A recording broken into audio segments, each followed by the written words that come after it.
Buenos días.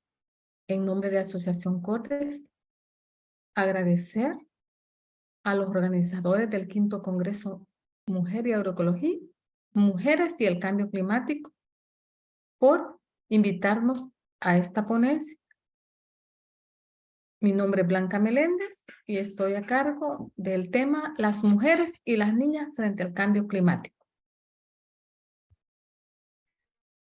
La organización de la presentación la he dividido en una comprensión del cambio climático y sus impactos, un análisis de la situación de mujeres, las desigualdades de género y el cambio climático, y resaltar el rol estratégico de las mujeres en los procesos de adaptación y resiliencia al cambio climático, y por último, conclusiones y recomendaciones generales. Es importante comprender el cambio climático haciendo un análisis comparativo de lo que es el efecto invernadero y el calentamiento global. Cuando hablamos de efecto invernadero, estamos hablando del calentamiento natural de la Tierra que ha existido por años, donde los gases de efecto invernadero presentes en la atmósfera retienen el calor del Sol y mantienen una temperatura en la Tierra apta para la vida. Esto significa que la energía solar atraviesa la atmósfera y parte de ella es absorbida por la superficie y otra parte es reflejada. La parte, digamos, que es reflejada es retenida por los gases de efecto invernadero, y esto es lo que hace que se mantenga una temperatura adecuada.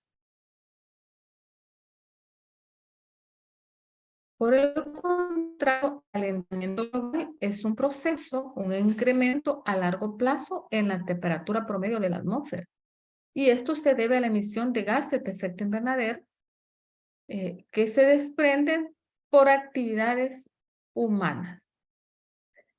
En pocas palabras, somos la humanidad la que estamos a través de la quema de combustibles, a través de la deforestación, del incremento de las áreas de ganadería, de las áreas de grandes extensiones de cultivos, que provocamos ese incremento de gases de efecto invernadero que están modificando el equilibrio natural del planeta Tierra con aumentos de temperatura. En pocas palabras, lo que es el efecto de invernadero son procesos naturales, mientras que el calentamiento global es por procesos humanos.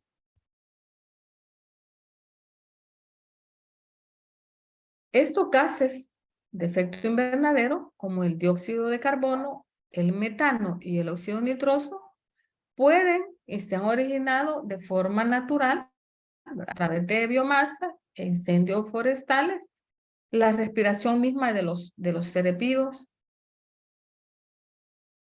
los residuos orgánicos.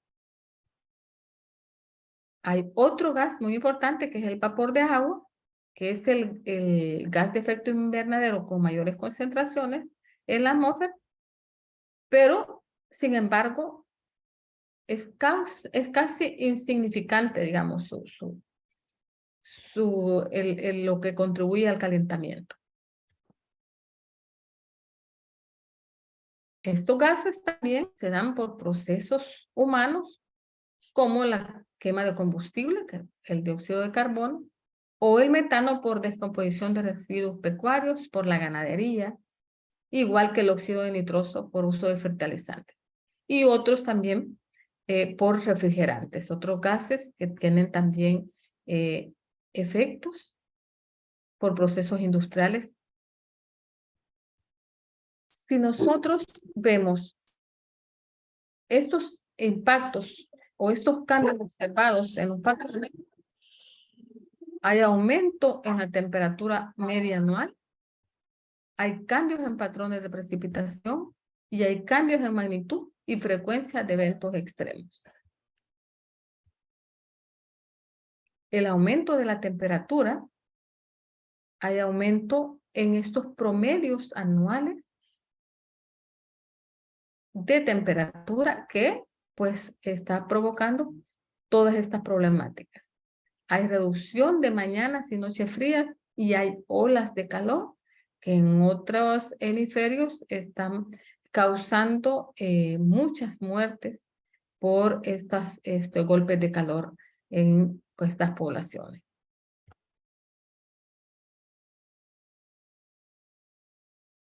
Hay muchas acciones como el derretimiento de casquetes, elevación del nivel del mar. O sea, estos impactos ya los estamos viendo, son visibles, incremento de plagas y daños por la salud, islas de calor en zonas urbanas, aumento de temperatura. Mientras que los cambios en los patrones de precipitación que ya estamos percibiendo, hay, por ejemplo, acumulados anuales con pocas variaciones, pero hay menos días de lluvia o precipitaciones fuertes en periodos cortos.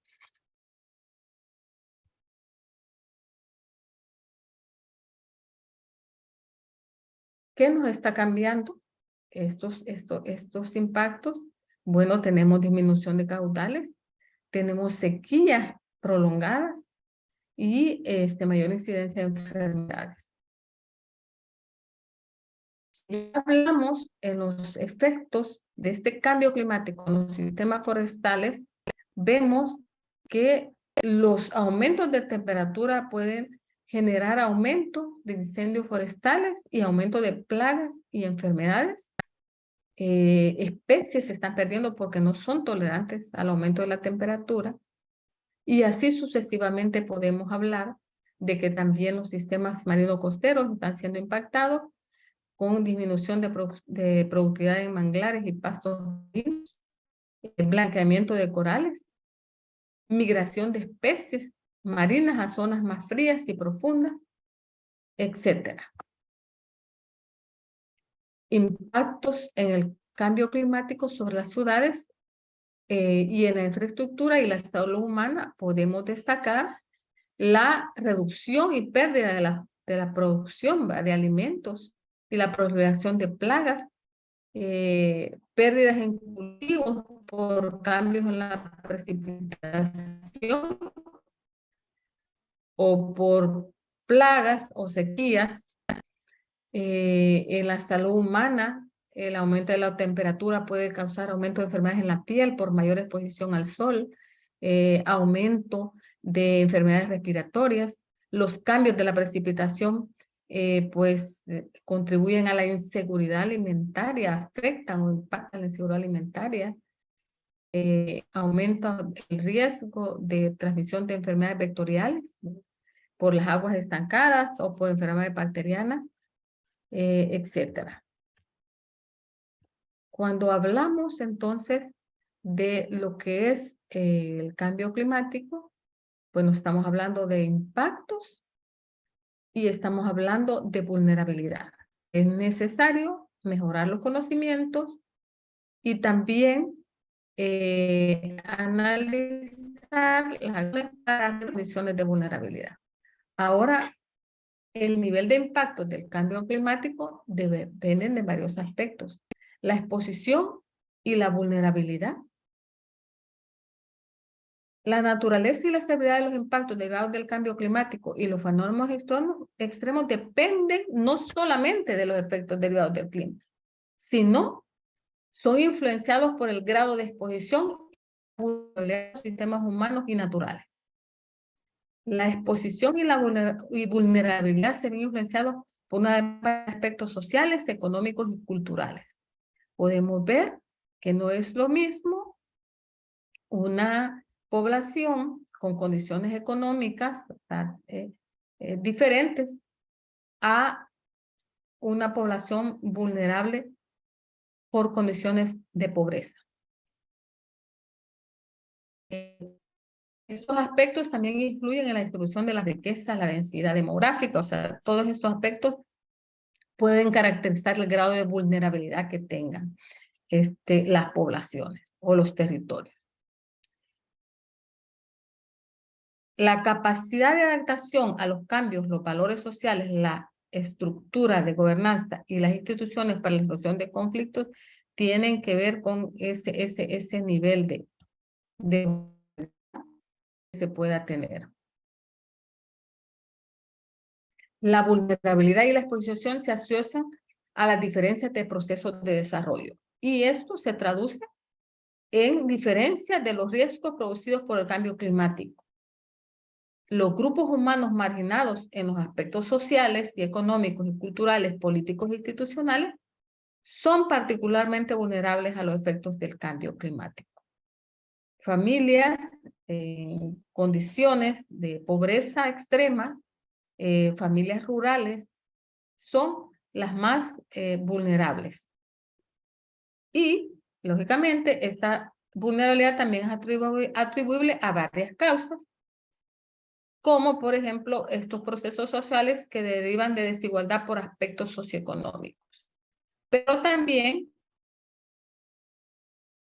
hay algunos procesos sociales, discriminación, ¿verdad?, por motivos de género, clase, etnicidad, edad y discapacidad. En este caso, para esta ponencia, vamos a hacer este análisis de la situación de las mujeres rurales, las desigualdades de género y el cambio climático.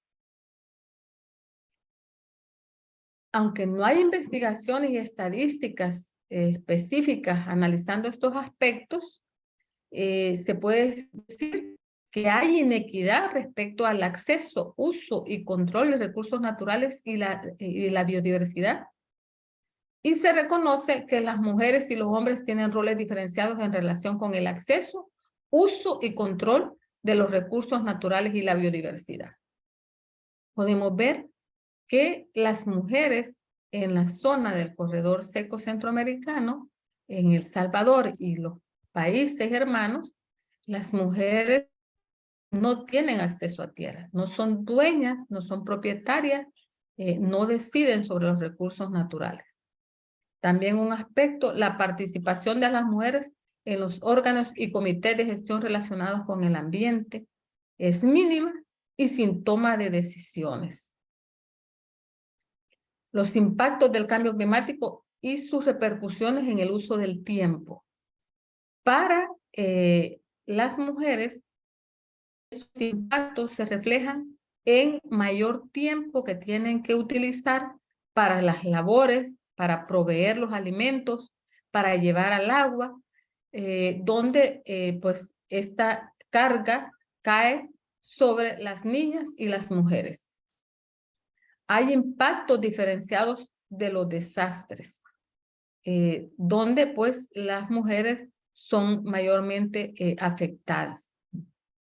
También refleja que hay violencia de género y esto pues hay algunos estudios que evidencian esta probabilidad de violencia relacionada con el uso, acceso y control sobre los recursos naturales, la cual puede aumentar especialmente ante la escasez de estos y por las presiones y amenazas ambientales productos del cambio climático. O sea, si pues los alimentos escasean por una sequía, pues puede generarse tensión en el hogar y generarse violencia por parte pues de las parejas o pues de los miembros del núcleo familiar.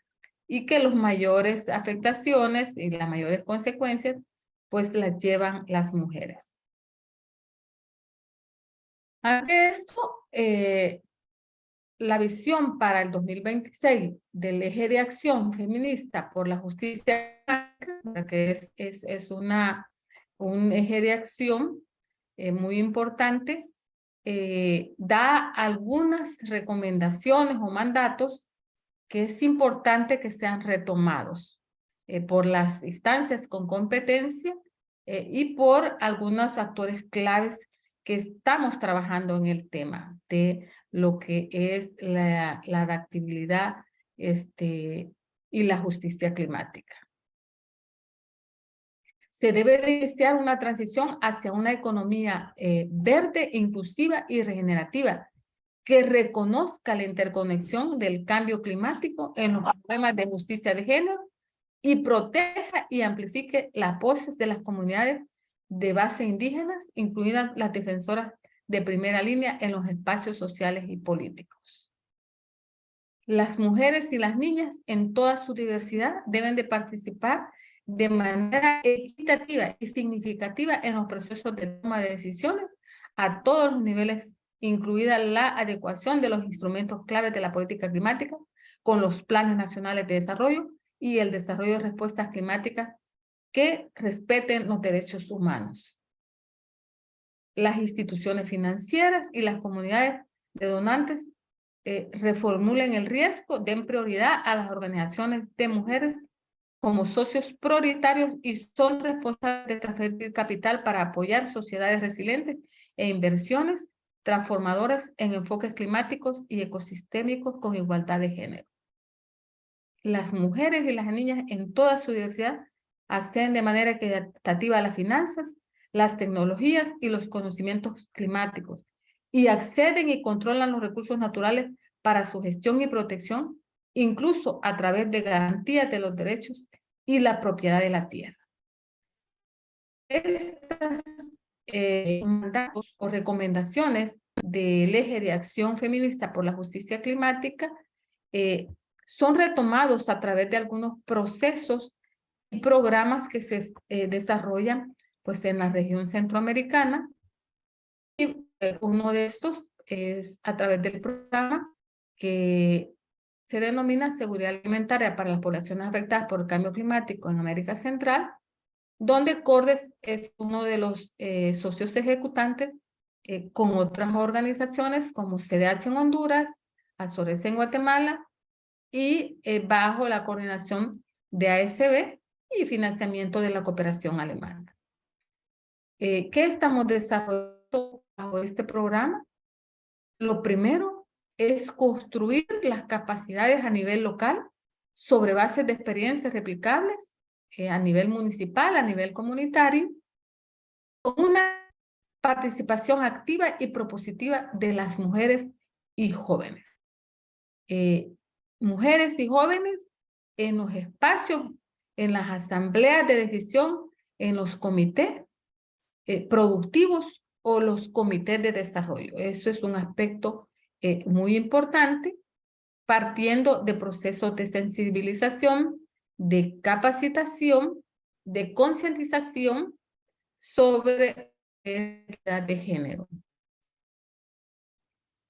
Muy importante que las comunidades estén organizadas para enfrentar los riesgos, para enfrentar desastres y el rol estratégico que las mujeres deben de jugar en estos aspectos, en toma de decisiones, integrando estas estructuras y decidiendo en la elaboración de los instrumentos de planificación de sus comunidades o sus municipios. Un aspecto importante que se promueve con este programa, lo que es los diseños e instalación de sistemas de alerta temprana ante sequía, donde mujeres de diferentes municipios, como es el caso de Jocotán en Guatemala y lo que es el municipio del Triunfo en Honduras, están siendo partícipes de estos sistemas de alerta temprana, están jugando un rol activo en todo este proceso. Como estrategia de adaptación también al cambio climático con enfoque de género, se están promoviendo lo que son las parcelas integrales. ¿Qué significa? Que son espacios de terreno donde se realizan actividades ordenadas y no solo en la producción, sino en cuanto a infraestructura y se manejan varios componentes como lo son huertos con especies naturales, sistemas arbóreos, conservación de suelo, árboles frutales, producción pecuaria, donde se hace un aprovechamiento de todos los recursos. Y lo más importante, un trabajo familiar en conjunto para transmitir conocimiento. Este es un concepto por Lázaro en 2017, donde se resalta como una estrategia importante. O sea, la familia como parte integral de estos procesos, donde las niñas, los jóvenes, deben de ser partícipes de los procesos de planificación. Para estas parcelas integrales se debe de partir inicialmente en una capacitación con enfoque de género. Sabemos que culturalmente lo que es la vida productiva ha sido delegada a los hombres y han sido ellos los decisores de los procesos de producción de su familia y de su parcela. Por eso es muy importante partir de la capacitación, de la generación de conciencia de la familia, de empoderar a las mujeres en estos procesos y que todo proceso de decisión de la parcela debe ser a través de un consenso, de un acuerdo de la pareja, del hombre y la mujer y de los hijos. Un proceso de asesoría, de diseño, la planificación de las actividades para cada integrante de la familia, cómo se va a operar la parcela y muy importante estos intercambios locales en las comunidades, los servicios de capacitación y no debe dejarse atrás el mercadeo de estos productos para la generación de ingresos, pero también muy importante es el uso biológico de estos alimentos para garantizar la seguridad alimentaria de la familia. Antes de llegar a las conclusiones y las recomendaciones, debemos de considerar que es muy importante esta participación de las mujeres en las estrategias de adaptación, de resiliencia al cambio climático. Debemos de considerar que las mujeres son actrices estratégicas en el cuidado y defensa de los territorios y la transmisión de conocimientos y saberes ancestrales a las familias y las comunidades. Es importante la promoción e implementación de prácticas de adaptación territoriales, comunitarias y familiares, incluyendo a la mujer en todos los procesos de planificación. Es necesario generar investigación específica sobre la situación que enfrentan las mujeres y las niñas en los territorios respecto a los impactos del cambio climático para diseñar políticas efectivas para la resiliencia y estabilidad al cambio climático. Y por último, es necesaria la creación de una política municipal de mitigación y adaptación al cambio climático con enfoque de género y participación activa de la niñez y la adolescencia, que cuente con la validación de diferentes sectores socioeconómicos y que sea parte del plan municipal de gobierno.